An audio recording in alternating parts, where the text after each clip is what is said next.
إذا تحية طيبة وأهلا فيكم من حلقة جديدة من برنامج بودكاست بين الشوطين. هالمرة راح نحكي على عدة مواضيع مهمة مثيرة للجدل طبعا، وراح ندخل فيها آه، يعني من كل الدوريات سواء كانت الأوروبية كأس أفريقيا المقام. هالمرة حلقتنا بدون مروان موجود في دبي، فإحنا بنوجه له تحية لمروان ينبسط في دبي في اليخت وين هو موجود، طقس الدافي اللي هو فيه. إحنا اليوم قاعدين هنا في السقعة، بس مع مين؟ معاي اثنين جامدين. أول إشي برحب في عبد المنان التيتي، لاعب سابق، وطبعا اليوم أنت مدير فريق النادي الرياضي في الطيري، وأيضا صاحب مكتب سياحة في الطيري، وكمان عضو في اتحاد. الاتحاد العام. شو ضل أعرفك؟ مش عارف صراحة يعني. يعطيك العافية. أول شي الله يعافيك، تعرفني إيش بدك. محمد الشيخ خليل دائما بعرفني كول بوطيري، فأي وظيفة بدك إياها أنا موجود لخدمة بلدي وفريقي ومجتمعي طبعا الوسط العربي. حلو. إن بس شاء اسمح الله. لي أرحب برضو بالشخص الثاني اللي معنا، أوري ليفي، صراحة الصحفي الرياضي اللي دائما بعرفه الرجل الذي يتحدث العربية، مؤسس موقع بابا جول، وصحفي مختص في كل ما يتعلق في الرياضة في الشرق الأوسط، باللغة في اللغة العربية، اللغة العربية العربية الفصحى. الفصحى طبعا. الفُصحى، أوري، ما شوية أنا يعني شوي. شخصيا آه، بحب لما أنت بتكون بتكون معنا هون، إمم، بنعطي شوية هيك أكشن أنا وياك، في خيمياء بيناتنا. وهسا طبعًا. نحاول نفوت معنا عبد يفوت معنا بالخيمياء. اليوم جاهز ومرتب ومظبط. نوارة، شوف نوارة الجاكيت عبد، اللي لابسه، شوف الجاكيت. نوارة الإستوديو. طيب بداية عشان نفوت في الأكشن، دايمًا الفرق العربية معروف فيش عندنا فرق كبيرة وبتحققش بطولات. اهم.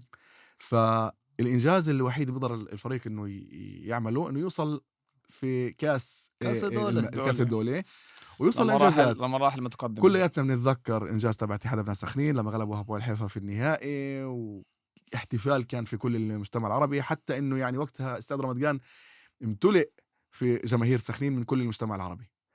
السنة اللي مرقت كانوا كانت بافكر 25,000 ف مشجعين في هاي اليوم من الوسط العربي داخل في ملعب سخنين، رمضان. سخنين لا، هابول حيفا في هاي اللعبة. صحني صح. 25,000. وإذا بنتذكر كان وقتها الاتحاد العام يعمل المباريات 4 النصف نهائي مع بعض، صح؟ صح. لعبتين نفس اليوم. والنهائي بنفس اليوم بالضبط، عشان برضه يجيبوا مزبوط، تذكار. مرق تقريبا 20 21 سنة. هذا إنجاز طبعا محفور في كل المشجعين الوسط العربي. إنجاز صعب، مش شايفه عن قريب راح يتحقق. يعني أيامها كانت شبه معجزة إنه فريق عربي. أول إشي كانت المعجزة الأولى إنه فريق يوصل للدرجة العليا. هذيك السنين طلعت الأخاء، ونفس السنة كانت برضه شبه معجزة كيف طلعت سخنين للعليا. سخنين ثبتت أقدامها وتقدمت بالمشروع اللي هي فيه، وصلت للنهائي. حظها اجى ايامها بوعي الحيفا، ما كانش فريق زي اليوم، إمم. او ما كانش مكابي حيفا ومكابي تل ابيب. فبالنهائي اللي شوي ساعد طبعا. ايامها كان المهاجمين اللي بتذكروا لليما واسولين الله يرحمه، اللي صح. قتل ب7 بأكتوبر. وكنا نقول أسو ليما عنهم سليم، الخيمة، متذكر، كان أسو ليما، كان أيوه ثنائي كان ثنائي رائع بجنن. كان كان طبعا كان كل فريق الوسط العربي مع كان المدرب إياد اكيد. لحمن. ايام وكان لحمن. بافكّر من هاي اللحظة يعني كان الحلم الحقيقي لكل الأندية واللاعبين من الوسط العربي. وعابد أنت ممكن تحاول أعمل أكتر من هذا. يعني حلم الكأس كان يعني إشي للوسط العربي، يعني الفرصة الحقيقية لعمل تاريخ بالكرة يعني اللي القدم. عندي بدي يحكي لي فهم انا انه بالدوري 30 مباراة صعب، او بلاي اوف يعني بامكانيات الموجودة بالميزانيات الموجودة شبه مستحيل انك تنافس حتى على بطولة الدوري. اما الكاس لانها مباريات معدودة، ويعني بدك شوية حظ وشوية امكانيات، فممكن انك انت تفوز بالكاس. وقبل سنة شفنا يعني الريني كانوا يعني مباراة واحدة يوصلوا النهائي صح.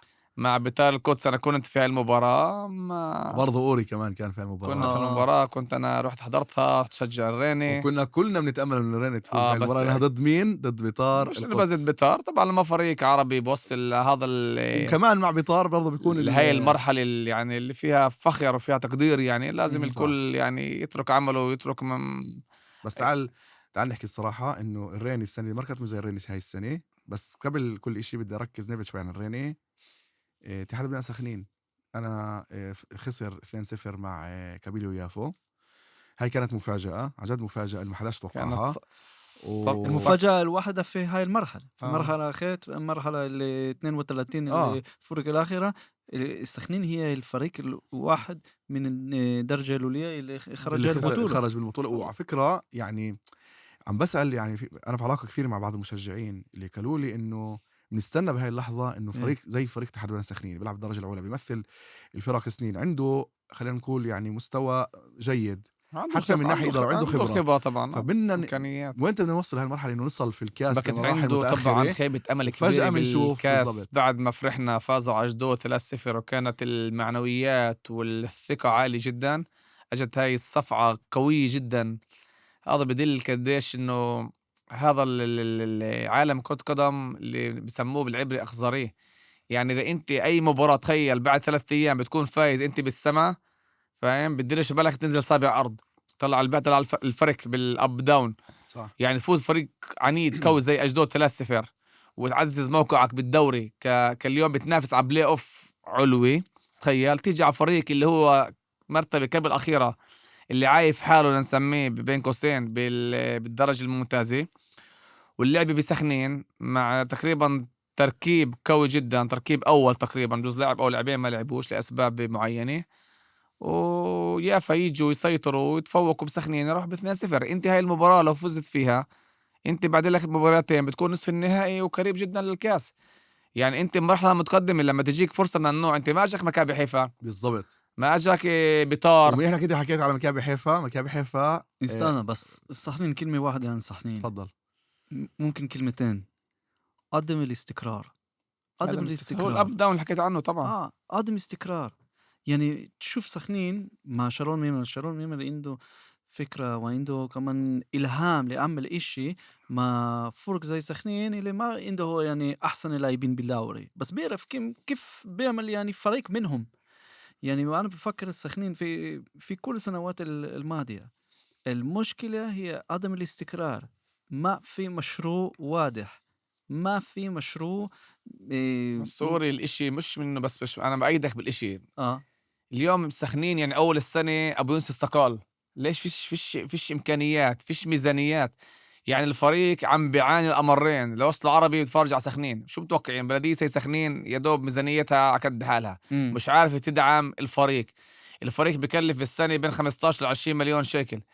يعني كل سنة الفريق لازم يوجد. احنا بتحكي انت عن مدينة اللي عدد سكانها 30,000، يعني على 30,000 يعني كل سخنين كد مشجعين اللي بيجوا على سامي عفر لمكابي حيفا.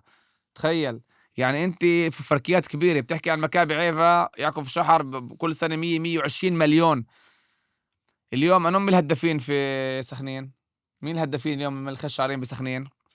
بوشناك وسلمان، كل واحد 4 أهداف. قديش عمار هن؟ مين هني؟ منين اجوا؟ لاعبي المغمورين. بوشناك اجا من اذا مش غلطان من نوفا جنين. احمد سلمان هو لاعب من ابولي الأوز في مكان. لحظة أنا بنطيك على بوشناك وين لعب السنة اللي فاتت؟ قبل سنة وين لعب؟ نوفا قليل. صح. قديش أهداف عنده كان؟ الدرجة الممتازة. درجة ممتازة. لا درجة ممتازة فريق مرتبة أخيرة. بس قصدي يعني إنه عشان شو عنده أهداف كان؟ ممتازة 0 أهداف. تخيل اليوم هداف الدوري، هداف الفريق بسخنين ب4 أهداف. بس ما في يعني مشكلة مين اللي عمل؟ لا اللي بتحكي عن ميمر عم بيطلع كيف بيقولوها من مي من الصخر، من 0 إمكانيات عم بيعمل. اليوم لما مرتبة 6 أو 7 بينافس على درجة على بلاي أوف علوي بلاعبين زي سلمان 21 سنة. حتى سلمان لعب بالكوس بنتانيا وين لعب؟ شو أنا سمع عنه. اليوم بسخنين عم بيعمل في لاعبين صغار السن، لاعبين محليين، بتلاقي أسماء عرب ملان بالدرجة بالتركيب الأول. أنا هذا الميمر اللي عمله بالريني أكبر غلطة عملها بسول. وأنا كان لي مكالمة بعد المباراة 4 في مع البطار، واحد من الإداريين بدون أسامي بحكي له ولا إشي، عملته فخر سنة بتجنن، فزتوا على مكابي حيفا، على مكابي تل أبيب، على البطار. إيش ما عملتوش يا ريني؟ شو ريني عبارة عن حارة بتل أبيب، عن الشخونة دبر بعفريت شخونة بتل أبيب. شو ريني 10,000 بني آدم. أنا لليوم بحلم كيف فريق زي، لو سألتني قبل 4 سنين لما كانوا يلعبوا معي بالطيري هن طلعوا صعدوا بدالي أنا، بدل ما أصعد أنا الحظ صعدني يصعدوا، ما كانوش يصعدوا. تقول لي بعد 3 سنين الريني بتصعد الدرجة العليا والريني تفوز على مكابي حيفا وتفوز على البطار وعلى مكابي تل أبيب توصل نصف النهائي؟ بقول لك مستحيل. مستحيل حتى بالحلم مش قادر استوعب.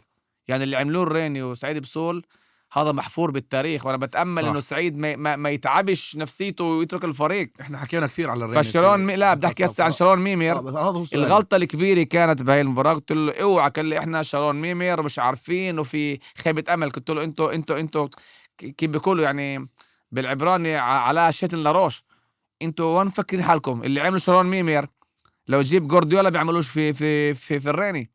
عشو عم تحكي؟ اكبر غلطه تلاقي مدرب اللي عملكم اياه اصحوا. ممنوع الواحد ينسى حاله. بالغت كثير لا انت. ما بلغتش انا. جوارديولا يعني ميمر ميمر للريني ففاليات كانت. لا صح بس اللي عمله حلو. مستحيل حتى اجد رافيتش اللي انا مدرب بقدره كثير. هي ادم هادي مش عارفين يجيبوا فوز واحد يا اخي ب 12 لعبه 15 لا لعبه. انا معك 100%، بس كمان جوارديولا وميمر في نفس الجمله، هذا شيء لا انا بحكي لا انا بعرف. بلغتش. اليوم جيب جوارديولا على الريني بالامكانيات الموجوده، بدنا شو بده يعمل بالريني جوارديولا بنفس الساقل نفس الكادر. كيف. مش جوارديولا يجيب معاه كل النجوم اللون الانجليزي. فكرش ان الشيء أنا هوين. معك. يعني اليوم انت اسهل لك تدرب فريق كبير مع نجوم امكانيات، وانك تنجح مع فريق صغير زي الريني بامكانيات واطيه. شوف بس تعليق صغير. سخنين خسرت مع كابيلو يافو، وكمان ننساش انه مكابي حيفا غلبت إخاء النصري سحقت انتصرت 8-1. بس إن سمحت أوري لضيق الوقت، بس بدي أسمع منك. قلت في عدم استقرار، شو السبب لما أنت مش بتنافسش على الهبوط، تقدم موسم منيح، في عندك لعيبة مناح تقدم مواسم منيحة، شو المشكلة إنك ما تغلبش كابيلو يافو؟ يعني لو بنحكي يعني عن الاستقرار في سحنين وبنشوف كمان آخر ناصرة كمان، وكمان الواد الريني في الدوري في الدرجة الأولية. بفكر يعني عدم الاستقرار هو ممكن مشكلة واسعة يعني لكل الكرة العربية في إسرائيل اليوم، عشان ممكن وعبد أنت ممكن تحاول كل أكتر عن هذا الموضوع. الوضع الاقتصادي، العقوبات والمشاكل الإدارية والتنظيمية، وأنا ما بشوف يعني أي نادي بيعمل زي ما عمل سيد بسول مع ريني بالسنوات الأخيرة في المستقبل القريب. سؤال: كفر قاسم تأهلت، وطبعا الريني الفرق العربية الوحيدة اللي ما زالت في سباق كأس الدولي. مختصر كل واحد منكم يحكي لي وين شايف الفريقين. طلع أول في شيء أمل أول شيء نشوف زي العام ولا لا؟ أول شيء بنهني كل فريق وصل لمرحلة متقدمة من كأس الدولي. طبعا بالكأس بدك شوية حظ مرة. طلع الأمل مش كبير، طبعا خلينا صريحين يعني. لا الريني بأحسن حالاته، وكفر قاسم فريق اللي مع كادر اللي هو أكثر محلي متواضع صغير السن، عم بيعمل إنجازات مع طلبة واضحة. كمل مسيرة أدم هادي، بنتمنى لهم التوفيق. أما أنا ما بتوقع وصلوا لمراحل، يعني بجوز الماكسيموم أنا كبير هتكون وصلوا لربع النهائي. أنا بفكر الاثنين اللي كمان كفر قاسم ورينا في ربع النهائي كأس الدولة. كفر قاسم ضد أبولك فاسابا في البيت. أنا بشوف يعني ممكن في فرصة، في أمل، في فرصة كبيرة. ورينا ضد أبول بتاخ تيكفا في بتاخ تيكفا، ممكن في ربع النهائي. من هاي بتوقع أنا اللي بتوقعه كمان مرة يوصلوا النهائي، بس هذا الماكسيموم شوف اللي أنا بتوقع إن شاء الله أكون غلطان. كفر قاسم رح تلعب مع هبويل كفر سابا 50-50، هذا مش مستحيل. والريني رح تلعب مع هبويل بتاح تيكفا. صعب، بس كمان هم في نفس نفس المنطقة. فريق لا بس مزبوط مش صعب. بس اليوم بتحتيك فريق يعني بالدوري أفضل من الريني. عندي مدرب اللي أنا كثير معجب فيه، اللي حاولت أجيبه بيرتس، حاولت أجيبه عندي عطيري من 3-4 سنين لورا. انت لعبت هناك برضو تنساش بتحتيك طبعا أنا الفريق لاعب سابق في الفريق. مزبوط. بدناش ناس تتوسع على الموضوع. أوري بس بدنا نقول قبل ما أمرك على الموضوع الثاني، هل بالفعل ممكن نقول إنه إذا زبطوا في الكاس الريني قدموا مستويات منيحة زي مثلا بورتسموث هذيك السنة في الدوري الإنجليزي وصلوا للنهائي مع أبرام جرانت، ممكن كمان هنا في أبول رمضان. لا بس أنا قصدي بس أبو رمضان ممكن هذا الإشي يساعد الريني إنها مثلا تبقى يصلح المستوى، يرجعوا أدم هادي يقدم، يكون السندريلا في الكاس. في إمكانية، يساعدوا في الدوري؟ في إمكانية بالنهاية زي ما عبد قبل يعني بالكاس عندك يعني رصك مختلف. عندك الحظوظ عندك الحضور مع الحماس الصحيح مع بس اللاعبين اليوم يكونوا أوري لو تسأل أي واحد بريني وبصول هو بفضل يضل بالدوري عن الكاس. بجوز يوصل لنصف النهائي آخره كبيره يعني، وصعب إنه بس هو بالنسبة له البقاء بالدوري هذه المهمة اللي صارت شبه مستحيلة بالريني. هذا اللي هو بيحلم فيه سعيد بصول، وبتأمل إنه عن جد يعمل الماكسيموم إنه هذا الفريق يضل بالجسمه. أما بالنسبة يعني كان في فرق اللي بوعر رماد جان فازت بالكاس وكانت مرة بالنهائي. بتعرف وسام إني أنا قبل 20 سنة بالضبط أنا كنت مكابي هرتلية، وصلنا نص النهائي نهائي صح؟ النهائي كنا بالنهائي مع دايو ديفيس وكل هذا الفريق صح؟ بالضبط، وخسرنا في ضربات الجزاء مع مكابة الأبيب مع فريق الجلاكتيكوس إذا قديش كان متذكر. عمرك وقتها؟ كان عمري 28 29 سنة أيامها. أنا تركت أخي النصر رحت على مكابي هرتلية بنص السنة مع فريدي دافيد. عملنا سنة بتجنن. وأنا متذكر بتختيكفا لما لعبوا ضدي بربع النهائي كان الله يرحمه المدرب درو كشطن وسام تفوق علينا 2-0. طبعا كشطن بدأ تبديلات يعني إنه خلص اللعبة انتهت، طلع منور حسن وطلع مش عارف مين كاكون مش عارف إيش. فديفيس بالدقيقة 75 نضرب 2-1 واللعبة بتختيكفا. فالأمل رجع لإلنا ومحسوبك في 90 باللولو بيرفع من اليمين وانا بنطها بالراس، رافي كوهن بحارس المرمى 2-2 تمديد. واو تمديد في بذكر هذا التمديد بيجي كان لعيب بتجنن. اسمه إسياكو نيجيري اذا متذكر، كان حارس المرمى متقدم رافي كوهن وضرب له اياها من 50 متر من فوقه وفزنا 3-2. طلعنا على اشكلهم كان بالدرجه القطريه، كان درجه عليا ممتازه قطريه. المفروض راح ترجع في مين كاس. كان يلعب بالقطريه لسه؟ مهران راضي لسه مش معروف. مهران راضي لسه مهران راضي بقطرية، وفريد الطاهر مدافع في أشكلون فزنا عليهم في فريد الطاهر اللي هو من ام الفحم طبعا. من الفحم أخو سعيد الطاهر صح، وهو كان مدافع وقتها. كان مدافع، مشهور كان شعره الطويل طبعا بشعره بالكرمول وكان على عنده فكرة أنا بعرفش كيف فريد الطاهر ما وصلش يلعب في درجات ولعب ممتازة. كان مدافع صلب يعني ولعيب وبيستاهل إنه يلعب على الدرجة مستوى. العليا عن جد. في ناس كلت حظ يعني لو انه هذه ايام كان مشهور بشعره الطويل. كان أنا قدر كنت يلعب عنده امكانيات. المهم نصف النهائي فزنا على اشكلون وبالنهائي 2-2 بالتمديد. انا بطلع ببدلني فريد دافيد مع عيدان روبن، واللعيب اللي فات محلي بس مع اني انا بندلست يعني المفروض انا اضل اضرب بنادل. البندل الخامس اللي ضربه المبدل تاعي دان روبن خسرنا 5-4 في البلنتات، وانا خسرت كاس الدولي بضربة جزاء. يا فكان فموجود اللي نقوله نوصل له انه كان من مفاجآت مش بس بالعالم كله يعني. حكينا بالدوري الانجليزي، بالدوري الهولندي، بالدوري حتى بعد رمضان الكاس الفرنسي كاس الفرنسي. تعرف عبيد وانا بشوفك هسه كيف قاعد بتحكي، بشوف هاي اللمعة في عينك وانت بتتذكر هاي لحظة وبتعمل لي بتقول لي من 50 متر وانا نطيت ومحسوبك في ذكريات. بدي اقول لك شغلة، افكر انه هاي الفترة اللي انتم بتحكوا فيها ويمكن اوري بوافقني، هاي كانت احلى فترة حتى على المستوى العام هون يعني في البلاد. كنت تحس في انتماء للاعيب العرب، الفرق العربية مع جمهور العربي مع الفرق صح. حتى الإسرائيلية يعني زي مثلا مكابي حيفا، ابو تل ابيب، تل ابيب، كنا نفخر لما نشوف وفي المنتخب. اليوم بالذات يعني يمكن آخر فترة قبل 7 أكتوبر وبعد 7 أكتوبر بتحس إنه صرت تحس إنه بطل في انتماء. اسمح لي بس أكمل. بطل في انتماء من عند الجمهور العربي، بحسش إنه هو منتمي للمنتخب أو مع إنه ملان لعيبة عرب، أو منتمي لفرق إسرائيلية بتلعب أو لعيبة عرب بيلعبوا في الدوري الإسرائيلي. فأنت اليوم بتمرق على سبيل المثال على أي قهوة أو أي بلد عربية بتشوف مثلا مكابي حيفا مع الريني، او بتشوف مكابي تل ابيب مع بوعر تل ابيب، اثنين عرب هون على زمان حتى ضياء السبع. وفي بنفس الوقت ريال مدريد مع ختافي، او بايرن بعرفش مع مين، او ليفربول مع برشلونة، او برشلونة مع سالتا فيجو. لا بدهم يحضروا برشلونة مع سالتا فيجو، بدهم يحضروا ريال مدريد مع ختافي. طب ليه وصلنا لهالمرحلة عن جد؟ لانه عن جد فيش انتماء. بحس انه الجمهور فيش عنده انتماء. طلع اول اشي بتحكي عندي بتقول لي عن اللمعه والفتره الذهبيه. صعب تلاقي اصلا لاعبين اللي كانوا بهي الفتره حتى على مستوى المنتخب اللي كانوا افي نمني وإتسك زوهر ويال بيركوفيتش وروفيفو والوم مزراحي وحزن وملان اسماء اللي اليوم صعب تلاقي هالمواهب.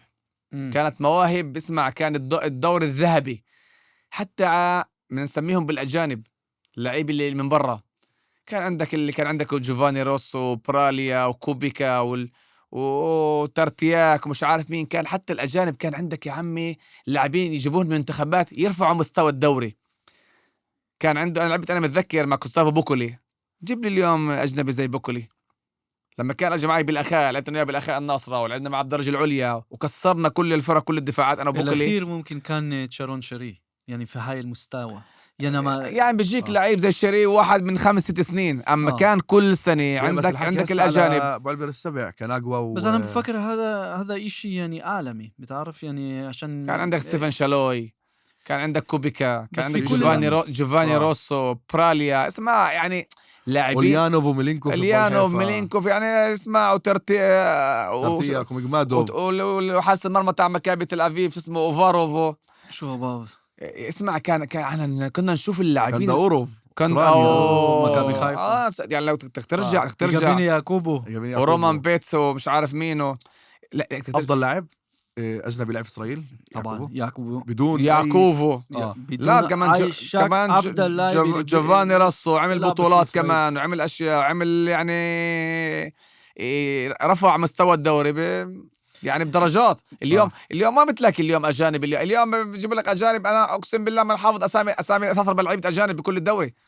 بس هذه ظاهرة عالمية بتعرف يعني كل الدوريات خارج الخمس الدوريات الكبرى يعني الإنجليزي الألماني الإسباني الفرنسي الإيطالي الواقع تغير كتير يعني من بداية 2000 نهايات 90.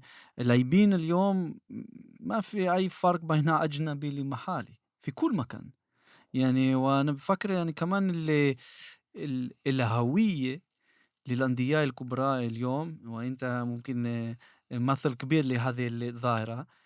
أنت اليوم وسام أنت مشجع برشلونة في كل الوسط العرب، كل العالم بيعرف أنت مشجع لبرشلونة متعصب بالضبط. وهذا طرف كبير من هويتك كوسام كرجل بالعالم زي وسام. بكل العالم في كل العالم في ناس هويتهم هي هم ريال مدريد، هم برشلونة، هم ليفربول، هم مانشستر يونايتد.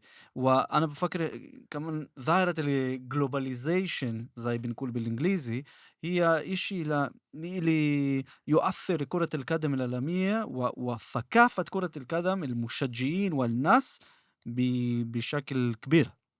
شوف أنا حبيت شوكولات حبيت وتيزر هاي أعطيتني تيزر لقدام.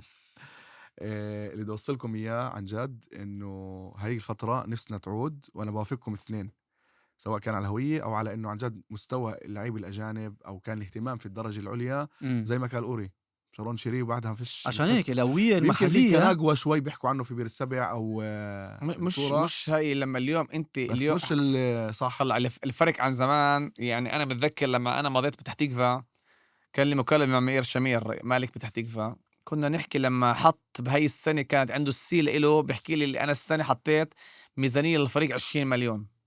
تخيل 20 مليون كانت هاي بالنسبة إله رقم قياسي لفريق زي بتحت تكفى اللي بكل لي اللي نفس ميزانيتها بوقت تل أبيب. تخيل. طب اليوم أنت فريق الريني وسخنين عند الميزانية 20 مليون. مش إننا مستهترين يعني الفرق اللي هي فقيرة عمليا. بس هذيك الفترة المبلغ مش زي اليوم. بس اليوم المصاري اليوم يعني اللي نسميهم أصحاب الشركات أو أصحاب الأموال أو سبونسرين عم بيحطوا أرقام خيالية. يعني أنا كنت أحلم قبل 5-6 سنين أو 10 سنين كل فريق مكابي حيفا أو مكابي تل أبيب بده يكون ميزانيته 120 مليون. هتخش براسك يعني. بس مع إنه اليوم الإمكانيات أكبر، الملاعب، المستوى، المدربين، التقنيات. مش عم نشوف لاعبين زي حكي عنا عن شيري وكونداوروف وروسو وبوكولي، وحتى اللاعبين المحليين كاتن وحكينا بأيامها، واللاعبين اللي كانوا حتى مصر العربي نجوان غريب ولد بدير صح. واللاعبين افينيمني. اليوم في لاعبين زي افينيمني ويال بيركوفيتش وزي ارفيفو اليوم في زيه إيتسيك زوهر. لا كمان المواهب مواهب كانت ما كانش إمكانيات يعني صح. في فترة كنا المواهب يعني اللي كانت موجودة أيام تحكي عنها قبل 20 سنة بالإمكانيات اللي اليوم موجودة بالكلهم بيلعبوا اليوم بالدوري الإنجليزي وبالدوري وكنتوا تلعبوا ما كانش في سوشيال ميديا. ما كانش شيء بالضبط يوديكم لايب زي كانش أنا خلالي اليوم بيخرج بقى سنة واحدة بالبوغريم يا زلمة هذا إشي يعني تفكر أنا في زمان عابد مثلا كان اللاعب يعني بيخرج إلى برا إلى الدوريات الأوروبية، بس بعدها يعني فاز بطولات طبعا كؤوس، كان أنا لاعب الموسم، أنا كان لاعب منتخب بتذكر أنا وطني. بتذكر زمان ما كانش في سوشيال ميديا، وكان في صحيفة بس اه السبورت، يا معريف يا دعوة في هارتس يا حرانوت. دعوة حرنوط. بس اه اسمع مكابي ريال مدريد لعبوا مع مانشستر سيتي في بيسموه معسكر تدريبي، مباراة ودية. وقتها كان المدرب ديل بوسكي شاف ايال بيركوفيتش، أوف. قال له انت لاعب خارق رائع، فيش منك، انا صراحة بدي اياك، بس شو اعمل لك؟ عندي زيدان، يعني اكيم زيدان وجيب ايال بيركوفيتش. هاي كانت خلينا نقول عنوان رئيسي في دعوة حرونوت. ففي يعني في صحفي كان وقتها يكتب كاريكاتير يتمسخر على الاشي، فهو بيقول بعد ما شاف العنوان انه ايال بيركوفيتش لانه زيدان ولا كان راح لمدريد، فبيقول لك راؤول وقتها هو كان المهاجم تبع ريال مدريد، مم. كان راؤول بلاحت يعني باللغه ضغط. العربيه بضغط. كان ليش؟ لانه عوفر شترت بعد ما نكيش فريق. حلو جدا. لا بس صح فوقتها بس اسمع، إذا بدنا نحكي للجد، يال بيركوفيتش أثبت حاله كلاعب عالمي. أنا بنساش المباراة أمام لما غلبوا المانشستر سيتي. صح افضل لاعب اسرائيلي حسب رايي بلاعب ونازل حد الان، يعني مع احترامي انا ما توافقش مع ارائه ولا لما مع شو غلبوا اسمه، بس هو اليوم افضل لاعب اسرائيلي مع حد المانشستر، الان. غلبوا المانشستر سيتي وحط ضرب جولين وعمل حضر جولين. طب سنه انت فت لها لا كان مع ساوثهامبتون هذا آخر اه مع ساوثهامبتون مانشستر يونايتد. مع السيتي غلبوا السيتي 6. ايال يلا ضرب جولين للسيتي طب بدي اسالك سؤال، مين وبعد افضل أخذوه. مين افضل لاعب اسرائيلي رافيفو بيركوفيتش ولا يوسي بنيام؟ يهودي ولا عربي؟ بدنا نركز على الثلاث. طلع ريفيفو بيركوفيتش ولا بنايون؟ لا بدي ابلش معه. اعطيني واحد، اعطيني اسم. صعب. أكثر واحد يعني نجح نسوي بأوروبا يوسي بنيوم بالليفربول، طبعا وصل وعمل بطولات وبلش وهو صغير، أما المستوى قريب جدا بيناتهم، يعني رافيفو بيركوفيتش. انت هسه مدرب، اختار واحد من هذول الثلاث، تختار مين؟ أنا الثلاثه مصفصفين. انا بعرف بجوز أروح انا بعرف يوسي بنيوم. يوسي بنيون. جوسي بنيون. طيب انت شو اوري؟ اوكي لو بنقول مسيرة، طبعا يوسي بنيون يلعب في ليفربول، سجل هاتريك في دوري ابطال اوروبا مع ليفربول، سجل مع راسه ضد ريال مدريد في سانتياغو برنابيو. ممكن وهو كمان كان اللاعب الوحيد حتى قبل سنتين بفكر سجل في دوري ابطال اوروبا، بريمير ليج، الكاس الانجليزي وكاس الدوري الانجليزي الوحيد حوالي 20 سنة. يعني يوسي بنيون في العالم، تروح في كل العالم تقول انت من اسرائيل يقول لك يوسي بنيون. حايم رافيفو كان عنده شمالية وكان عنده صحيح. والسلطة وكمان كان أسطورة في فنربخشة. بدك أكمل. حايم رافيفو وفيش لعيب أجنبي عمل ثورة في الدوري التركي زي حايم رافيفو. شو عمل في هناك؟ ولما نقل من فنربخشي إلى جالاتا، يعني زي إنه ميسي ينقل من برشلونة للمدريد، زي ما عمل فيجو أيامها. فيجو في الخاين فيجو. بس لو الخاين لو بنحكي عن الموهوبة من الثلاثاء أكبر وأحسن موهوبة. أنا بفكر موهوبة يعني من رياضة اللعبة، الزاوية اللي عنده في راسه، كيف بشوف اللعبة. أنا بفكر يعني إيال بيركوفيتش كان في المستوى العالي عشان هو كان بشوف إيال بيركوفيتش كان يتسمى البلاي ميكر، صانع الألعاب رقم واحد. الساحر كان يعني اللي عنده اللي نسميه هذا الكرة للعمق هاي اللي بسموها بالعبر الكدور العمق. هذا اللي كان هو فنان بهاي الشغله، كان رائع جدا. كان يشوف شغلات كان انا متذكر يكون يطلع على جهه اليمين وانت دخل رمز راح على الشمال. كان صعب انك انت يفهم شو بيعمل. ما كانش لا يبدد طبعا. ما هو كان معه بنهائي المحل بالجلاكتيكوس، كان مكابة الافي لعبت ضده باخر مسيرته. هو اكبر مني ب5 سنين.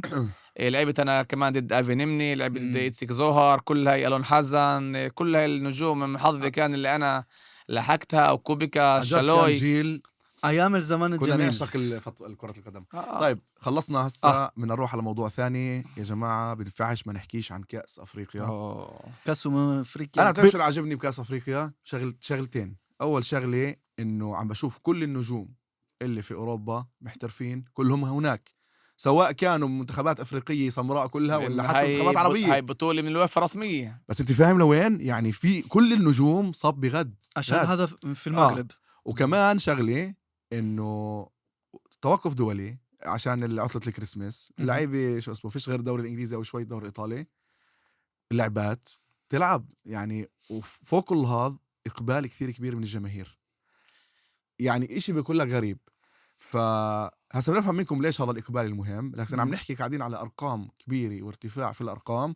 مباراة المغرب الافتتاحية كان فيها 60,000 مشجع، أكثر من 60,000. أكثر من 60,000. هاي حسب الإحصائيات 65,000. 65,000. عم نحكي قاعدين على مباريات صغيرة جدا، يعني مثلا مش مهمة زي مثلا كاميرون مع فريق اللي هو أضعف كان فيها 30,000. فأنا شفت إنه عشان المغرب اللي هي بتقدم امتحان مهم لأنها راح تستضيف المونديال بعد 4 سنين. 100%. 4 سنين. راح تستضيفه هي والبرتغال وإسبانيا.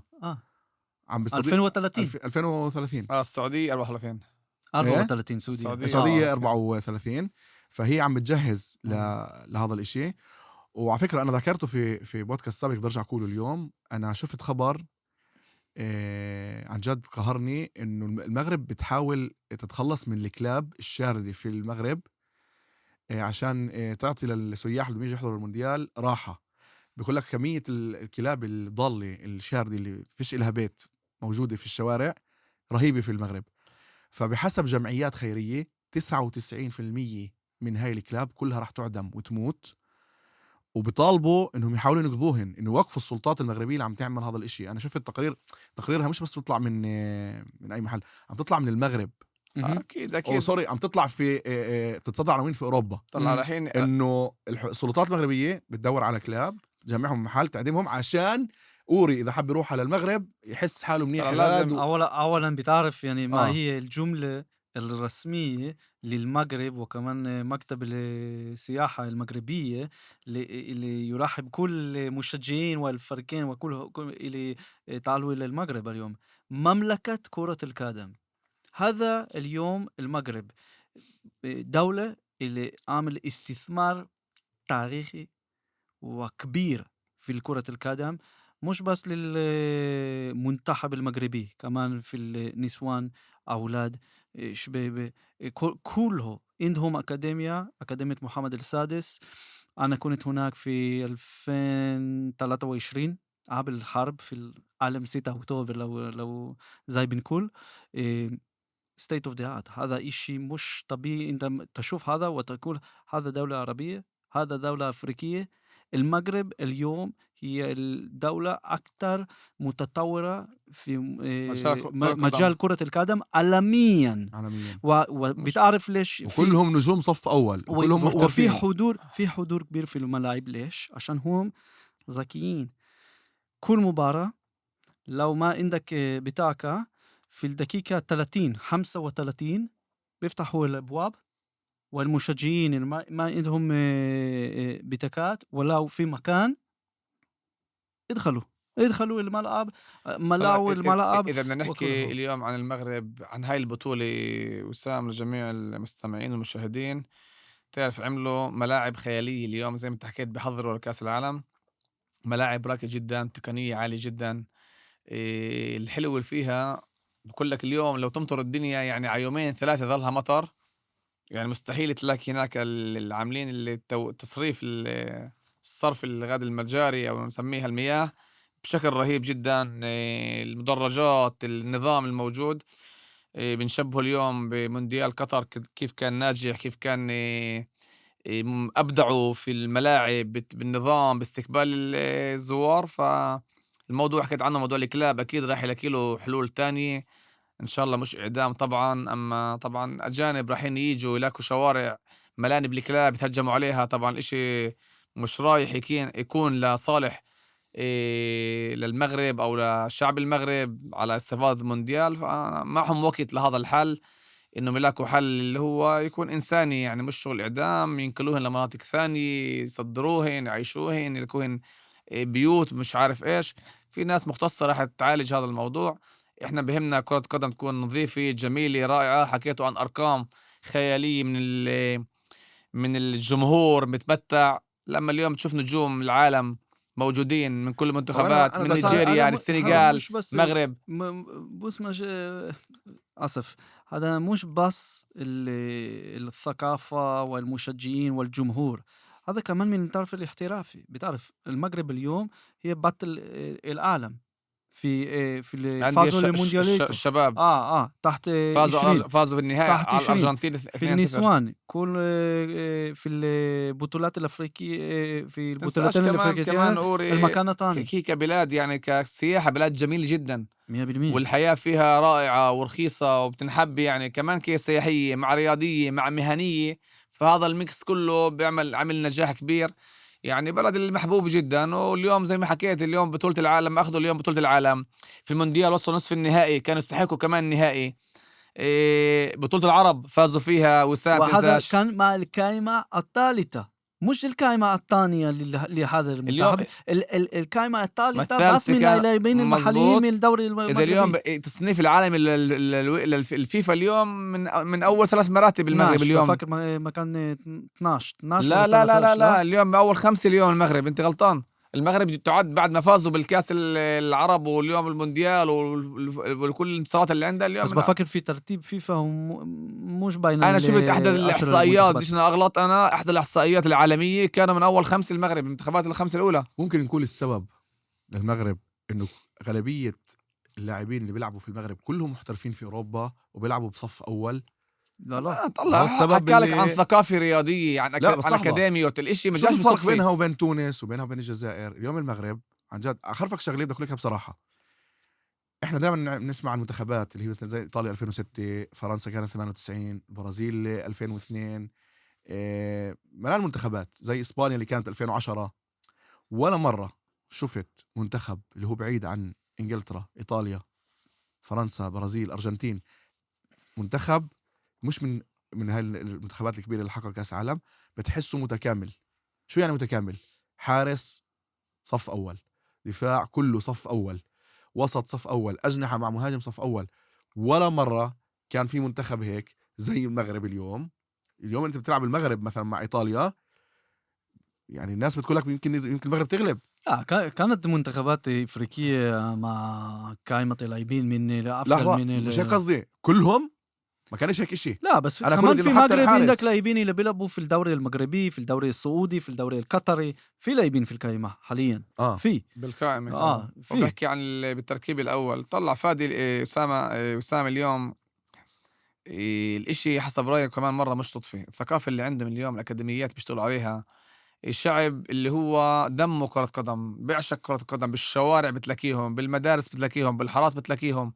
الجماهير اليوم، يعني أنا ده بحب اليوم أشوف تشجيع لفرق حتى مش منتخبات. الأغاني اللي عندهم بسمعها، أغانيهم الحلوة بالتشجيع. كل الجمهور تلاقي 50-60 ألف واحد، بتلاقي واحد قائد بحرك فيه شمال ويمين. هذا الإشي مش صدفة. هذا الشعب لازم تعمل عنه دراسة، شو اللي عم بيصير، شو عم بيعملوا هناك. هاي النجاح، هاي المحبة، هاي الإنجازات مش من فراغ أجت. 100%. طيب سؤال، اه ليش هذا الإقبال الكبير من قبل الجماهير على الملعب مباريات كأس أفريقيا؟ أنا قلت لك بس قلت بدي أقول لك لحظة. أنا سمعت إنه وأنا أقرأ في السوشيال ميديا إنه الناس بالذات العالم العربي يئس إشي اسمه حروبات، سواء كان في السودان، سواء كان في الحرب اللي كانت في غزة، المظاهرات اللي كانت في أوروبا كلها بتحكي عن الحرب لفترة 2 سنين. ففجأة بنشوف إنه كأس العرب معبى بطولة مع الملاعب ملانة. بتعرف يعني قديش كأس العرب كان زي المونديال في قطر، اليوم كأس أفريقيا نفس الشيء، الملاعب ملانة. مش بس منتخبات عربية، مش بس مباريات من المغرب.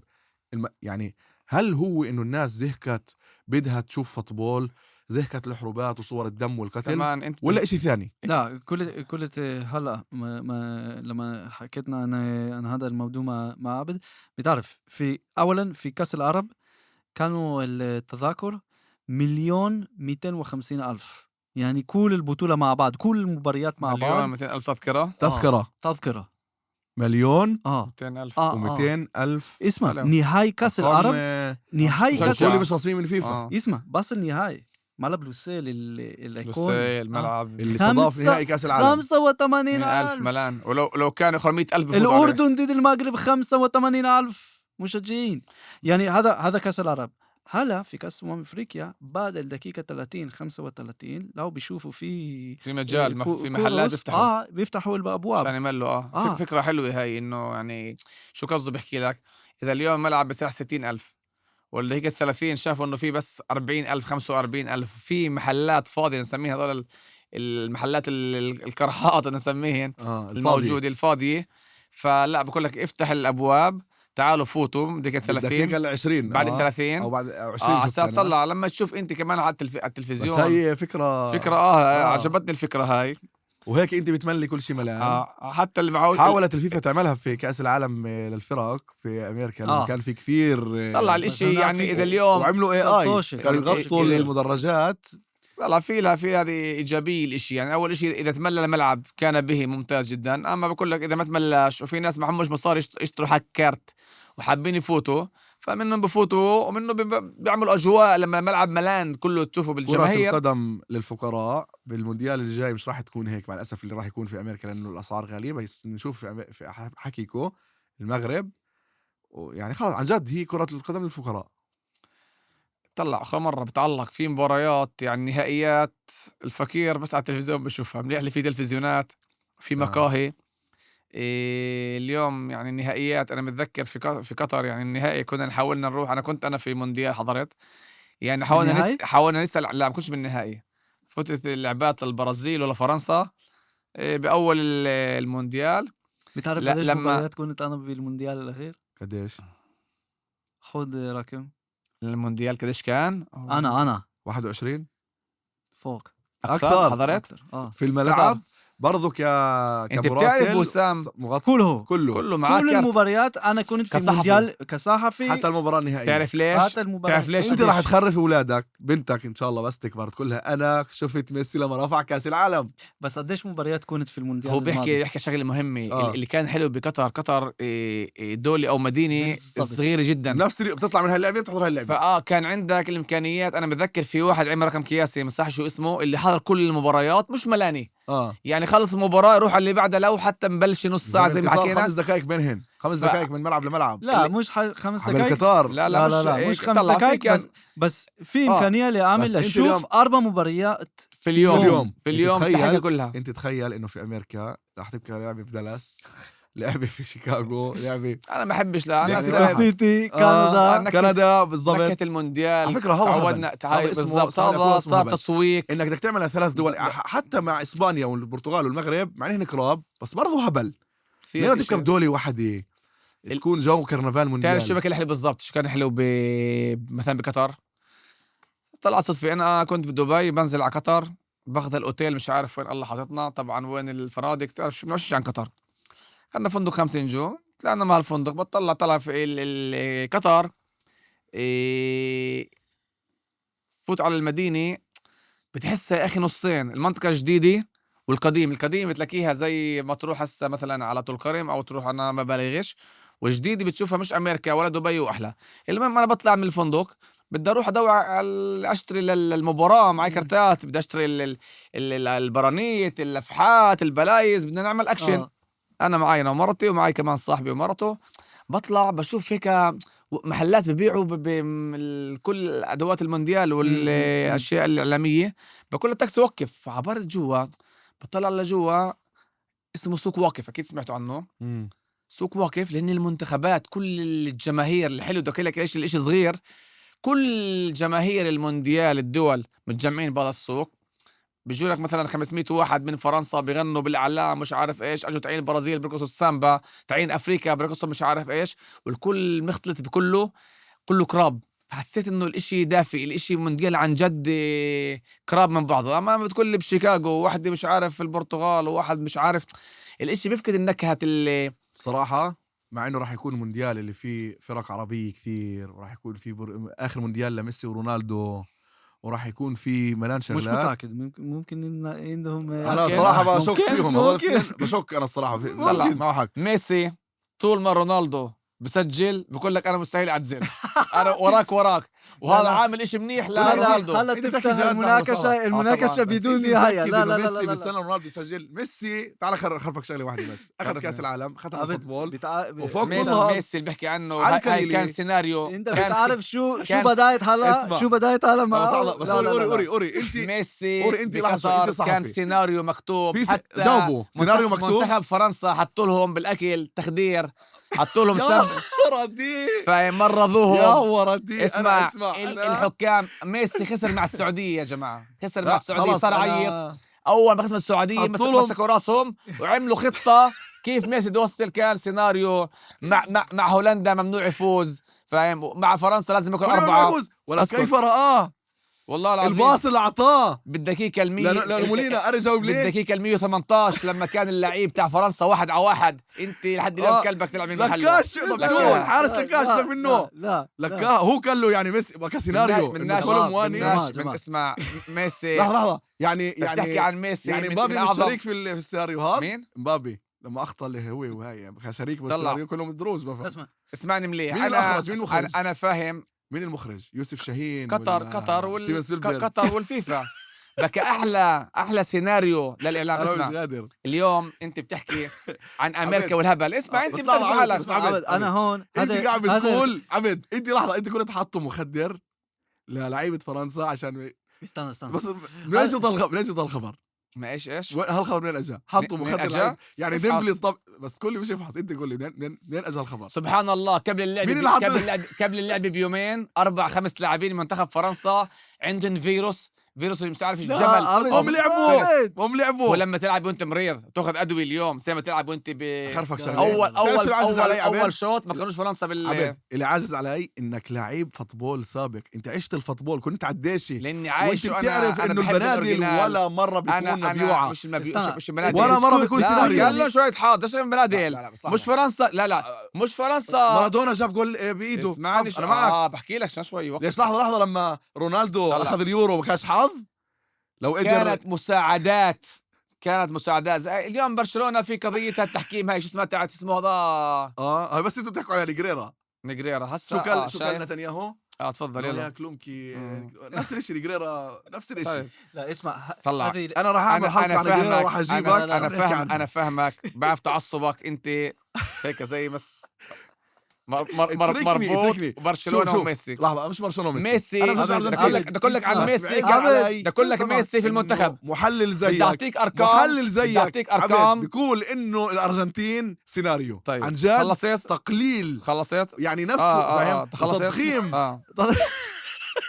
وتضخيم لرونالدو. هذه الخلقة طالت بقدر اعطيك بس سؤال. وكل خلقة ان كل حلقة اسمع الحلقة هذا شيء مع الحلقة. لحظة لو بندخل الى ميسي أنا ما ورونالدو دخلتش. ما في نهاية هسه للخلقة. السؤال إذا سمحت. اليوم عندي شو سؤال صغير لإلك. إيه؟ سؤال صغير. يلا كم مونديال لعب ميسي؟ 6 يكون هذا الجاي. اول 4 مونديالات بالقوه. كل مونديال من افريقيا. كل مونديال ميسي اكل 4 من المانيا من ولد وروح. طيب شو المشكله؟ المونديال ربع نهائي. لك ميسي لحد مونديال قطر ولا مباراه من بعد الدور اللي نسميها الدور المجموعات المتقدمة. سجل هدف واحد. إذا 4 مونديالات. طب شو في الاخر قال اسمع لا، بس حكوا اخر مونديال. لا كان احكي كم نهائي كوبا امريكا وصل. شوي. احكي كم نهائي كوبا امريكا وصل وروح في البنادق. دوري رمضان هسه دوري رمضان. كوبا امريكا. لا اسمعني يا رجل. اسمعني. صاروا جمهور أعطيني احكي لكم اروح. لو صلاح جمهور- يفوز كاس افريقيا اليوم جمهور- هذا السنة جمهور الشيء اللي هذا بيصير. دوري رمضان. عبد خليك بس على الميكروفون. صار ينادوا جمهور خليك الارجنتين أيوة. صار ينادوا بلعبة الارجنتين رونالدو. اسمع لما جاب كاسين لحاله فاهم لحاله مش على كيف بيقولوها على مقاش. حاولوا يعطوا جمهور ميسي. الارجنتين نادى اخر رونالدو. مونديال كان بقطر. كان مونديال الاخير عبد الميكروفون على فمك. ميسي لاعب من اعظم اللاعبين اللي خلقت على وجه الارض. هذا فيش عليه اي جدال. بالمنتخب لحد مونديال قطر كان فاشل جدا. وكان بعد ما خسر بالسعوديه كانت الكيامه. داخل كوبا خلاص. امريكا وغالب البرازيل في المراكانا. خلاص. شو بتحكي قاعد؟ وين انت غلب البرازيل كان الأولى بعد المونديال. قبل المونديال. مظبوط. جاوبني، هون في عندنا صحفي برضه بفهم لا لا على لا عبد ما كل الاحترام يعني بالضبط عبد. انت هذه آراء شخصية لا، ما بصراحة بقدرش عبد. نرسخ فيها. بنحكي عن في ميسي أرقام ورونالدو يعني ميسي ميسي لحد جيل ميسي 4 مونديالات وين كان؟ بانتصار الارجنتين 4 مونديالات وين كان؟ لحظة. رونالدو برازيلي عمل اللي عليه وهو صغير. طيب. زيدان عمل اللي عليه وهو صغير. هو عمل عليه وهو كبير. بليه عمل اللي عليه. كلهم عمل عملوا عليه وهو كبير. اسمع لحالهم كان صافي جدا. خلص ميسي طب كان بتعرف شو بقول لك؟ هاي الحطة هاي العباء. شفت لا اوري بقول لك وين كان وصل نهائي 2014 مع المانيا وروح فوت على الموضوع اللي بعده. خسر 1-0 من 4 مونديالات وصل نهائي. شو صفر جوال يا زلمه 4 مونديالات جول بس ضد ايران وضد قري كسلي حرارته لانه هو شكله ميسي ذابحه ولا الارجنتين اخذوا كاس واو العالم. هذا زي انت ما برشلونه بس انا مش لهالدرجه. انا بقول لك هذا سيناريو شيء ثاني. انا بحكي لي عن شو اسمه. ابدا نشوف. بس انا بقول لك سيناريو. انت طب سؤال انت قاعد معنا هون احنا انت شو موقعك من الاعراب هسه؟ جاوبوا كله. هو بيقول لك انه سيناريو وحطه مخدر. لما بدي احكي عن رونالدو اليوم عبد خليه يحكي. انا بدي اسمع اوري. لا بس استنى شوي. انا بقول بقول لك شيء. انا كنت حاضر في كل مباريات الارجنتيني في المونديال السابق. كنت حاضر في كل التدريبات النهائيه الارجنتين وفرنسا في المونديال السابق. كمان كنت في المونديال روسيا في كل مباريات الارجنتين في التدريبات كمان. وبقول لك شيء. كنت مباراة السعودية ايش مباراة السعودية طبعا كنت. شو المشكلة يعني؟ خسرها كنت. هاي كمان سيناريو. هاي جزء من السيناريو. بنحكي لما شافوا انه من اول كان لازم يروح بالدور الاول. ولا فهنا بلشت ثابت. حكينا هلا على كاس الدولة فيه مفاجآت. كمان كاس العالم فيه مفاجآت. فريق ما كاس العالم خسران مع السعودية. هذا السعودية ما يرفينا. السعودية ما يرفينا كان منتخب قوي جدا. هذا السعودية فريق أرجنتيني ميسي وصل مع السعودية. بس ما هي كانت الستاتستيكا عبيد. انت لعبت فوتبول كان على الجول. كان الدوري. طب ريال مدريد خسرت مع ريال مدريد خسرت مع الكورن دوري درجة رابعة. انا بحكي هسه كمونديال لما انت جاي على ريال مدريد خسرت مع فريق دوري رابع روحت من الكاس مع كل جماهيرك. ايش على المباراة اقول سيناريو. اقول ريال مدريد يخسر مع فريق درجة رابعة. يلا هاي الموضوع. يلا بدنا حلقة خاصة عن بس بدي اقول لك اياه عبيد. بدي اقول لك اياه انه انا حسب رايي عشان انهي النقاش هذا على الموضوع انه ميسي مع السنين اتغير. ميسي صار زي نبيذ تعرف شو نبيذ ياين نبيذ. كل ما بيعتق بيكبر بالعمر بصير اذكى واطيب. فميسي اليوم هو كل ما يكبر صار عنده خبرة. صار قائد وليدر في المنتخب. التفاف اللعيبه حواليه إشي مش طبيعي. شفنا هالإشي في ماراكانا في جول دي ماريا في النهائي. افكر اللي عمله ميسي في المونديال الاخير غلب في نصف نهائي اللي عمله مع كرواتيا اللي كانت وقتها لا بس شوي كان رائع جدا. جافارديولي بقى افضل مدافع وقتها في الهاي. كيف كان له سلم على شو اسمه ميسي بكفي لعبة هولندا هاي الباص اللي اعطاه لونينا. كيف رآه كيف شاهده. احمد ربكم حارس المرمى احسن لاعب بالارجنتين لقدكم. مش اسمع من الاخر. لولا حارس المرمى انتو من زمان. عبد لو سمحت خلص كمل. بنحكي كرة عالمية وعندي جواب صغير. بتعرف ليش ميسي امبابي بجيل 22 سنة كان 2 نهائي وماخذ كاس العالم وكاس اوروبا. ايوه اخذ 2 نهائي ميسي اخذ كاس العالم.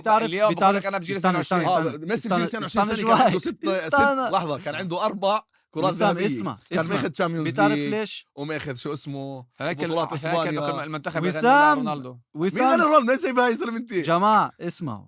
بتعرف ليش ميسي فاز وأحد وأغلب كوبا أمريكا 2021 وكأس العالم 2022؟ عشان لأول مرة في مسيرته مع المنتخب الأرجنتين المدرب كان رجل بفهم نفسه. 100%. ليونيل سكالوني كان المدرب عشان هو كان أصغر من ميسي. هو كان لا يلعب مع ميسي في المنتخب. صح. هي بفهم نفسه بفهم هويته. في مدرب أجى على الأرجنتين ما كانش إنه ميسي وفريق ميسي مونديال أول مرة اللي ميسي كان الأكبر شخصية في المنتخب الأرجنتين طبعا. واي واحد يجي على الارجنتين عشان ميسي شو هذه كانت اسمه أول مرة فيش ميسي شي كان أكبر فيش بني شخصية ادم في منتخب حارس الأرجنتين. ديبو أحسن- مارتينيز اللي هو أحسن بيقول عنه خبر. حارس استون فيلا اللي بيلعب اليوم هو وين في ميسي منتخب الارجنتين قال انا طلع. مستعد اموت وابزق دم. تعرف شو يعني ابزق دم؟ طيب عشان ميسي. طيب شو المشكله خلص اصلا اعطيك انا كل مفاجاه احترام. اكبر من ميسي. هسه تفهم فوتبول انت وياه اذا بتفهم شويه فوتبول اه حتطلع ما احسن اذا بتفهموا شويه فوتبول مع احترامي لكم احسن لاعب نعرف وخلكوا التاريخ وربنا ما خلقش زيه اللي حكيت حط الجول بايده هو مارادونا. اعطيك ليش من ناحيه بحكي عليها مهنيه. اليوم اذا تيجي ترجع لورا للاحصائيات مارادونا طلع شو عاش. تحكي عن السوشيال ميديا اللي كان يخلص لعب يروح يسهر تعرف بالكهاوي اياها ما كانش زي اليوم اللي النجم 100,000 واحد ذياله والبسيكولوجي وتعيين الاكل وتعيين مش عارف مدربين الشخصيين. لما راح نابولي ماشي راح على فريق اللي هو بجوز مرتبه سادسه سابعه ثامنه كل سنه بيخلص صح. هاي كل مره نسمعها من كل 90. الجمهور انه لازم ميسي يروح على فريق صغير عشان يرضيهم. فاهم؟ يوم راح على باريس سان جيرمان صفر مكان دمرهم لباريس هو اللي دمر باريس دمرهم؟ دمر باريس طبعا اما سبحان الله دمر باريس. سبحان الله بكى نيمار غاد قبله ما هسا- عملش شيء. لا مو مع نيمار هسه بدي اقول لك اياه انا في المونديال بدي اقول لك في بابي المونديال صاحبك في اللي اليوم المونديال عاجل اللي بالريال. جاب مونديال اجمل من لمس كرة قدم ارجنتيني نفس الدولة مش اني انا آه. الارجنتين لا. مارادونا لا قبله ولا بعده ماشي. اللي عملوا بيليه بزمانه واحنا صغار احنا قرينا وشفنا ما لعبش في اوروبا ولا احترف بحياته بس بيلعب في امريكا. ما هو لانه بدون اوروبا هيدي اقول لك اياه هو لا. يلعب بامريكا فاز على كل ما العالم. انت هسه كنت لي ابن- دوري هسه كنت لي دوري شو كان لي طيب. عن امريكا كان لي دوري لا هيدا امان من امريكا كوبا امريكا. هسه كنت لي كوبا امريكا شو هو يلعب بامريكا دوري رمضان كنت لي بيلعب دوري رمضان وفاز على كاس العالم. أنو. هالفرق فكر ليش بحكي معك. طيب. وهو يلعب بدوري رمضان ليش ما بدوري تخيل لو بيليه ما كانش الفوتبول بتخيل زي لو مستحيل أعمل تخيل هذا المقارنة تخيل شباب. تخيل هذا مستحيل صح، صح. أعمل هذا المقارنة. هذا مش احترافي اللي مارادونا مش احسن من ميسي. لا لا لا لا. لا اليوم اليوم اليوم ميسي احسن اليوم بنقول خلينا بنقول نحكي بموضوع ثاني خلص يعني انا خلاص. بتحكي عن مارادونا لا كان أنا لا بس عبد أنا ما طب بقول والله غيرك انا اسمع. بقدرش افوت انا كشاط لا، اللي واحد بس جاب لحاله اسمع، مونديال أنت ما لحاله تسمع مش لاعبين لعبوا عشان بس هذا ما ميسي اسمع. لاعب موهوب لحظه من لحظه احسن اسمع شو 4-5 بقول لك. لاعبين بقول بالتاريخ. لك. كريستيانو بقول رونالدو لك جاب لا. يورو 2016 هو لحاله بجريه. جاوب لي اياها. من ناحيه كادر لاعبين الكل حكى عن الموضوع هذا كقائد كليدر آه. اللي جاء. كريستيانو جاوبني كريستيانو رونالدو جاب. لا لا انا سمعت خلينا انا نفوت على سمعت نقاشات. انه اللي جاب الجول ايدير صح في النهائي. صح. بتعرف ليش جاب الجول؟ ليش؟ سألني ليش. عشان رونالدو كان خارج لا. الملعب. رونالدو كان برا آه. واقف قال له اضرب شوت ايدير شوت قام لا، ايدير بس- شاط اجت جول. تعرف لو رونالدو ما كانوش شوت كان كملوا هاي. بيقول لك رونالدو هو السبب. اليوم خلاص شو بحكي يا زلمة؟ أنا معك حكينا بس بديش احكي عن ميسي هسه بدك تحكي عن شخصيه رونالدو. رونالدو اكل موهبه من ميسي كموهبه. اما اللي عمره رونالدو بالتاريخ أكبر محترف بتاريخ زلمة كل لا طب اليوم استنى هي دوري بس السعودي هاي دوري السعودي بنعرف هذا. دوري السعودي له 3 سنين شو عمل؟ يلا ميسي على اللي جاب بطوله وزا- لفريق. يلا اللي عمل الموضوع اسم الجاي. اللي عمل اسم للدوري السعودي ورفع آه. الدوري السعودي اليوم كريستيانو رونالدو. قدم السؤال اللي بعده شو جاب لقب؟ قدم اللي بعده جاب لقب دوري السعودي. اللي عمل هاي السنة المهنيه راح اللي ياخذ جاب لقب. اللي آه. جاب اللي جاب هذا السنة النصر راح تفوز الدوري السعودي مرتبة وكمان أولى مش مهم دوري أبطال حتى آسيا ولو 2. اللي عامل نكهة. طيب. أنا اليوم ميسي على اللي جاب أنا كأس اليوم جاب أنا اليوم بطولة. إذا أنا اليوم تابع دوري سعودي بحياتي ما حلمتش ماشي. اليوم متابع المحلات واللعيبة والفرق اليوم زمان متعة. بحضر يا زلمه دوري السعودي بحياتي. خلاص خلاص لا انا مش عنك بحكي انا بس اليوم مع احترامي لكل اللعيبه اللي غاد في حدا خلاص بيحضر دوري احضر السعودي. سخنين وريني إذا أنا أحلى من الجسم. لا احنا حكينا انه نحضر السخنين وريني. لا أنت بتحكي ما أنت قاعد بتحكي على الدوري السعودي بس اليوم أنت اللي معي بيلعب فيه إنه- كريم بنزيما ومحرز ورونالدو على دوري كل هذا السعودي. بتحكي طيب. أنت بتحكي أنا- قاعد لا بس انت بتقول لي انه في لا. له اقبال كبير. معلش، إذا مشاهدات. هذا الدوري السعودي مش عاجبك غلب الارجنتين في المونديال انت وعملوا تشوف الكومبينه. مباريات الدوري السعودي اليوم؟ طبعا مباريات مهمه بشوف وانا الاتحاد كمان انا كمان هذا طبعاً شغلتي. النصر كل هذا شغلتي. غلبوا بس- السعوديه بقول لك كومبينا. لا لا كله طيب. تمام. يلا عبد، انا نصيحتي لك انا عن جد بحبك بس نصيحتي لك خلي المدريدي اللي جواك خليه جوا طلعوش لانه لما بيطلع لا تكلك. انا الفرق بيني وبين انا الخلقات- مش حنصحك تعرف كل ليش؟ الخلقات مش كله لا وسام بيعمل مش هذا. كله لا تكلك تعرف. كله بقول لي تكلكش بنصحك. انا تكلكش. واحد زي وسام يعني كمشجع مش كشخص كمشجع برشلوني وعارف شو انا المنتاليتي البرشلونيه وهول اللي بيصلوا لميسي فاهم. هذول بسميهم هذول اللي ميسي سيدهم فاهم شايفهم تحت ربنا شوي، لو شوي بيقولوا عنه الرسول اه بعرف ولا كيف بتساوي عنه هو ليه ما اشكر ربي انه الله خلقني وجاب لي خلص فريقي افضل لاعب في شايف العالم؟ المشكله لا وسام مش كانش خلص الدنيا ربه حظوظ. مش كانش ربه انه عنده رسول زي سيدنا محمد، يا أخي عندك ميسي هذا انتو كمل لا لا، بس هذا شو خلص رونالدو بشكر وهاي ربي على ميسي. الرسول بدك بشكر. تحكي عن طيب خلص ما علينا خلص ما يلا علينا نيكست ما علينا، بس اسمع الحراره هون عاليه جدا والسيناريو هذا تقنعنيش لو بشوفه. تجيب اكبر واحد بشوف بالهذا. عابد برجع اللي الى أنا- تيرا 200 انا كيلومترات الساعه قول بالبرنامج لي. اللي قبل حكيت له ابو شغله العبايه انه السوداء شو رايك فيه لما رفع؟ اليوم شيل كرة شيل. القدم نصها سياسي بوليتيكا، اه فاهم؟ حتى اليوم لما اجوا عملوا هسا طيب. المونديال مجبور وتقسيم المونديال، كسبوا الاشي لعبوها عشان يبقى فيه اكثر ارباح اقتصاديه، يبقى فيه اكثر منتخبات تتاهل عشان التلفزيونات والارباح كله بوليتيكا اليوم سياسي.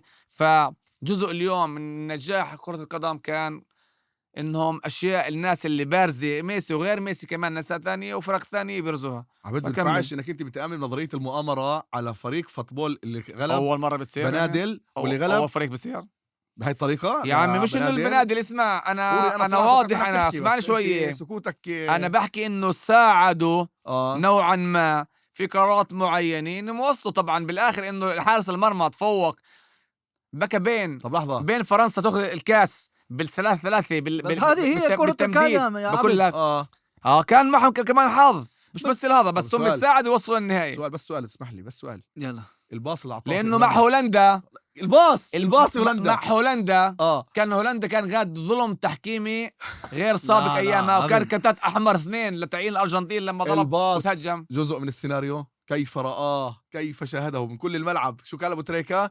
كل الناس ما كانت عارف انه ضيعت الولد الا هو اللي عارف، حتى نفسه اللعيب. زلمه انا خلوني لما انت كانش عارف راح انت يتطلع. كعب بتخربط. جاوبني، هذا الباص كان جزء من الهاي؟ انا بدي اجاوبك. جاوبني أنا بس بدي جاوبني أجاوبك. على السؤال. سمعتني انا بدي اجاوبك ماني بس قول لي يا لا. سمعتني بقولكش انا انت خلاص ما انتوا مره قلت لك مرات انا بكل حالي هو مبسوط على إذا النقاش أنا اللي بدي بيننا. اناقش حدا برشلوني اه انت فاهم، احسن لي انا افوت بالحيط ولا اناقشه، ما بحبش اكشكم. بتعرف ليش؟ لانك انت زي بتناقش حجر. سالتني سؤال اسمع، حتى احترم اسمع الجواب، وانت احترم اسمع الجواب. سالتني عن الباص، سمعتني بقول اي حدا عاقل انه ميسي مش من احسن 5 لاعبين بالعالم بالتاريخ كله. انت بتقول قاعد هسه قبل شوي انه كله كان مخطط له. انا عن فوز الارجنتين بالكاس كان مساعدات قدام كل العالم، بتحدى كل العالم. يعني الباص كان- مساعدات لا. مساعدات الباص. في فرق شو يعني هي كبير. الارجنتين؟ يعني ليه بدهم ياخذوا ميسي؟ شو بحكي ميسي؟ هسه انتوا روسكم في فرق كبير كنتوا بين- كفال. بحكي معك كان مساعدات، مش انتهم اياه خذوه ولا على شو المساعدات؟ ما هي تحكيم. انا يعني المساعدات اليوم بقدر اليوم انا مباراه معينه اصل بلنتي او امنع بلنتي، لا. بس بدك توصل. هاي نوع من المساعده. لا. ذكرني إيه؟ بريز تبع ريال مدريد. هيك اليوم بحكي على اذا انا ريجيرا. جد كرت احمر للعيب ارجنتين عمل ضد هولندا كان في ظلم. انا بدي ارجع اسمع، انا البرنامج الجاي بدي اجيب لك ملخص لعبه هولندا، بدي اجيبك قدام، انا اجيب لك هسه ادفع لواحد انا من هذول المحللين بدي اجيب لك اخطاء التحكيم بلعبه هولندا، بدي اجيب لك كل اخطاء ضد الارجنتين اللي كانت في المونديال وحط لك اياها قدام المشاهدين. بس ابكى منصف وجيب كمان الاخطاء اللي كانت ضد الارجنتين. انت جيب لي ضد الارجنتين، شو جيب انا؟ انت بدك تجيب. لا جيب انت. انا بدي اجيب. بس انت انا بدي اجيب اللي مع انت بدك الارجنتين. تعطيني ادفع مصاري لهذاك تبعك. انا بدي اجيب. حسابك. دبر حالك انت. بدي اجيب لك قديش كان في ظلم ماشي مساعدات عبد عشان انه الارجنتين اعصابك اخوي، لأنه- اعصابك. ميسي لأنه اخذ كاس العالم. اجمل ليه ميسي شيء عملت فيه هيك؟ للمشاهدين ليه عملت بالعالم، فيه هيك؟ اجمل شيء للمشاهدين بس بالعالم عبد في فرق. انه يلبسوه، كان مجهزين له اغلى عباي ولبسوا اياها الحطه والعباي. هذا كان السيناريو الحلو ونجحوا فيها وكل احترام. بس في فرق كبير بين يعني الجمهور العالمي بده ميسي واخذ كاس العالم. يعني بده، ما بقول لك اليوم كل ميسي. المسرخه ما هو العالم مقسوم قسمين. العالم اليوم الرياضي كان صار لنا 15 سنه مقسوم قسمين، قسم ميسي قسم رونالدو، فيش فيها يعني معروف. في نص هذا طلع بتلاقيش اليوم ولا شخصيه بالعالم الكل يحبها، حتى مستوى الانبياء مش الكل بحبها. هذا المتعه واللذه انه في يعني اليوم طيب. مش بس ميسي لحاله موجود او رونالدو موجود مش لذيذ. راح نحكي على هاي الامور لقدام. يعطيك العافيه عبد، انت اليوم يعني ذبحتني. نار. بس اسمع، اخر إشي قبل ما نخلص كنت حاب احكي على استون فيلا انا الدوري الانجليزي. بس مش راح نقدر نحكي عنها انه ذيك الوقت من اجله لبعدين. لحظه بس اسمح كلمه واحده بس، استون فيلا بيعملوا لا بديش تحكي على الموضوع لانه نعطيها حق كمان مره ثانيه. بس بدي اسالك عبد، انتوا كاثنين بتابعوا فوتبول دايما إشي بنسمع عنه اللي هو البوكسينج داي، الكريسماس، الدوري الإنجليزي، مباريات كل 3 أيام. شو هالقد مميز إنه كل لعيبة أوروبا، ألمانيا بيطلعوا شهر كامل فترة الكريسماس، الدوري الألماني اللي هو برضو دوري صاخب بيقعدوا، بينما إنجلترا كل هاي لعيبة تتعبش. وده تنسى إنه نص اللعيبة اللي بيلعبوا بأمم أفريقيا بيلعبوا بالدوري الإنجليزي. صح. حتى دائما بيقولوا بالإحصائيات الفريق اللي بتفوق بالهاي الفترة اللي بيطلع منها مرتبة أولى يحظوظوا أكثر إنه يفوز بالدوري. الاشي نوع بنسميه من التاريخ تاع الدوري الإنجليزي، نوع من الثقافة اللي عندن. باقي الدول بيطلعوا لسياحة بنسميه الإجازات مع العائلة يحتفلوا، إلا الدوري الإنجليزي. فما عنديش أي جواب استفسار غير إني أنا وعيد على الدنيا وأسمع عن لعبات الكريسماس. عاي الثقافة موجودة من عشرات السنين. صحيح. أوري. أكتر من 10 سنين، عشان هذا التقليد هي التقليد في المجتمع البريطاني. يعني بوكسينج داي كان اليوم الوحيد بالسنة إلى العبود، يعني كانوا يعني متفرجين لعمل شو بدهم من الناس، يعني الأغلاء وكل هذا. وعشان هيك كان التقليد لكل مباريات الدوري الإنجليزي، في كل دوريات كمان كانوا بيلعبوا في بوكسينج داي، عشان كان يوم حر لكل المجتمع البريطاني. هاي شايف السنة كيف؟ شو صار هاي السنة؟ هاي السنة كانت مشكلة كبيرة لأول مرة. فكر ممكن مش لأول مرة، بس لأول مرة بعد سنة 2000. يعني اليوم قوة كل الشركات البرودكاست، يعني البث المباشر، وكمان شركات البيتنجز. تمام. كيف بنقول بالعربي بيتنج؟ آسف، بالإبراني هيموغيم. القمار والمراهنات. المراهنات. مراهنات. شكرا حلو. جزيلا. وفي مشكلة بينهم، وعشان هيك يعني كان بس مباراة واحدة في البوكسينج داي، مانشستر يونايتد نيوكاسل. نيوكاسل. كل المباريات الأخرى بالأيام الجاية، يعني مش كل المباريات في يوم واحد، وكسروا هذا التقليد. وهذا إشي حزين جدا، عشان بالنهاية راح يستمر هذا الاشي؟ في السنوات الجاية أنا بفكر عشان بالنهاية لأنه هاي حلاوة الدوري كانت إنه البوكسينج داي نشوف لعبات. صحيح راح تغير كرة القدم بالنهاية، راح مع الفلوس وبنعرف هذا. عبد التيتي، اليوم أعطيت تصريحات نارية، بس هذا لا يمنع إنه أنت صديقي وأنا كثير بحبك. حبيبي وروحي، بس إحنا واضح خلينا نكمل. على مستوى التشجيع ولا مرة بنلتقي. أكيد بس واضح قديش ميسي ذابحك وذابح كل المدريدية، وأنا مبسوط إنه هذا جبنا أكبر مثال إنه قديش أنت حتى بتشكك بنزاهة المنتخب الفرنسي الأرجنتيني. يا جماعة أنا وعبد هسه هون بدنا نضحك لبعض، بس يمكن بعد الحلقة هسه نطبش بعض برا. عبد أهرب من الباب اللي أنا برا. في حكي مش قادر أحكيه هسه على اللي لا، أنا بفهم لا. بفهم لا، عبد طبعا، وبفهمك كمان، بس بالنهاية بتعرف طلع مشجعين، طلع نظرية المؤامرة. خلص حكينا عبد فيش أي شك إنه اللي بيحبوا ريال مدريد يلا، متعصبين إحنا مع بنمشي رونالدو، كل اللي بلد هذا ماشي. عادي جدا، وهي إذن- حلاوة كرة القدم صح. والأكشن اللي موجود فيه. إذا أعزائي المشاهدين والمستمعين، وصلنا لنهاية هذه الحلقة النارية من بودكاست بين الشوطين، وكانت بدون مروان. بنوجه تحية لمروان اللي لسه في دبي. سلامتك يا مروان. استمتعت معكم جدا اثنين. عن جد التصريحات كانت نار. حبيت الجدال اللي كان ونظرية المؤامرة اللي انت عايش فيها. وراح نيجي طبعا حلقات أخرى نكون معكم، والآتي أعظم. تابعونا. إلى اللقاء، وكمان مرة الآتي أعظم.